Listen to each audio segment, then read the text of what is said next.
This guy says that I'm wrong. He likes to call out a bunch of my friends to say that we are wrong about calling Easter pagan. Moi?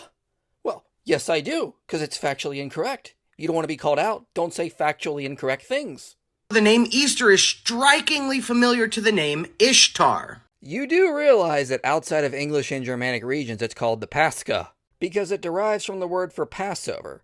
No historian that specializes in the subject says that the word Easter comes from Ishtar.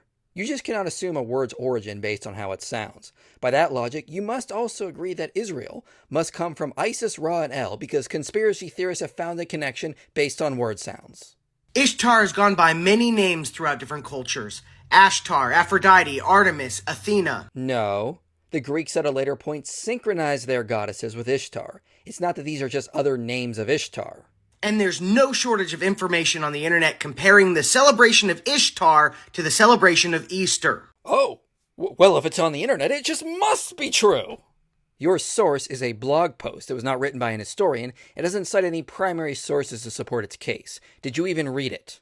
If you would have read it, you would have seen she disagrees with you and says that the word Easter does not come from Ishtar.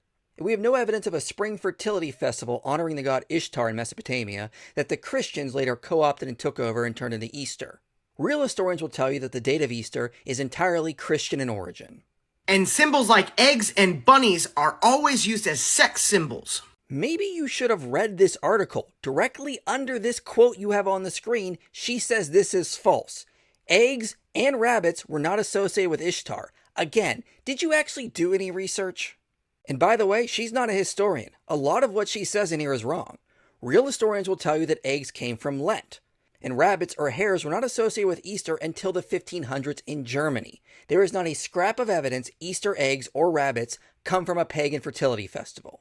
Please show me one place in the Bible, pre or post Christ, where we're told to celebrate Easter or how we're told to do it with eggs and bunnies. I will, right after you show me one place in the Bible it says you're allowed to use the internet, or dress in modern clothing styles, or use the English language.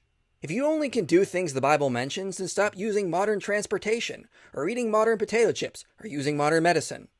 And remember, in Deuteronomy 12, God said if you're celebrating something in his honor that was celebrated how pagans did it, it is an abomination to him. Your interpretation of this passage is absurd, because by your logic, Israel should never have been allowed to sacrifice animals to Yahweh, because pagans sacrificed animals to their gods. Pagans built temples. Why was Israel allowed to build a temple? And again, there's no evidence Easter is pagan. Do better research next time. Finding blogs on the internet that support the conclusion you want is not research.